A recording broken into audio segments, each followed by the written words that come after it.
conseil de surveillance regrette que le bâtiment livré par Éveil l'ait été sans aucune réserve.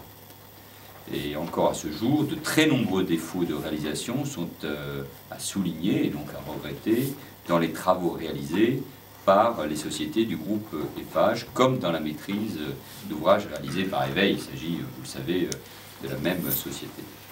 Ces défauts, et c'est ça que nous avons voulu souligner parmi d'autres, mais affectent notamment des éléments majeurs du fonctionnement d'un hôpital. Des désordres répétés dans l'alimentation eau froide et dans l'alimentation électrique, et des insuffisances flagrantes, évidentes, des installations techniques du réseau informatique. Enfin, nous avons voulu exprimer notre préoccupation la plus vive face au déséquilibre qui s'installe dans les obligations mutuelles au titre du contrat.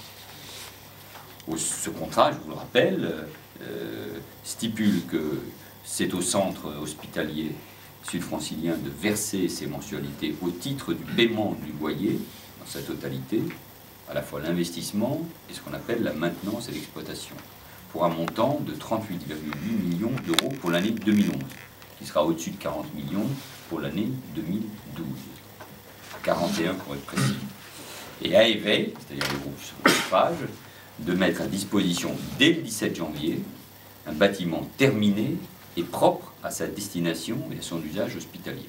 À l'évidence, nous ne sommes pas tout à fait dans le respect du contrat. Le conseil de surveillance rappelle par ailleurs que ce montage juridique a été voulu par les pouvoirs publics et sa conception accompagnée par les services des ministères compétents.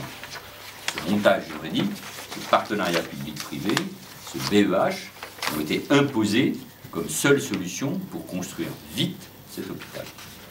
Le conseil de surveillance qui rappelle son attachement au service public hospitalier exige la révision par renégociation ou toute autre voie des conditions contractuelles actuelles et exige la sortie du BEH. Et nous demandons par ailleurs au directeur du centre hospitalier de ne pas procéder au versement du loyer exploitation-maintenance tant que le nouvel établissement n'est pas en capacité d'accueillir le personnel comme les usagers. Renégociation, sortie du BEH, non-paiement du loyer exploitation-maintenance tant que le nouvel établissement n'est pas en capacité d'accueillir le personnel comme les usagers. L'acte fort de ce conseil de surveillance, c'est la demande à l'unanimité de la sortie du BEH. Fait pour ouvrir cet hôpital le plus rapidement possible. Les travaux complémentaires que nous avions demandés, puisque tout ceci a généré du retard, vont être terminés le 30 juillet. Les travaux de reprise qui sont entrepris par Eiffage, je n'ai pas moi de calendrier de reprise. Ce que je sais simplement, c'est qu'ils sont actuellement en train d'en réaliser un certain nombre, j'espère tous, et nous verrons, nous serons associés aux opérations de réception par Eiffage. Donc ce que nous pouvons penser, c'est que à la fin de l'été, ces travaux seraient terminés. Maintenant, fort de l'expérience, comprenez bien qu'il va falloir que nous vérifions tout cela avant de décider du processus définitif et des dates définitives du déménagement.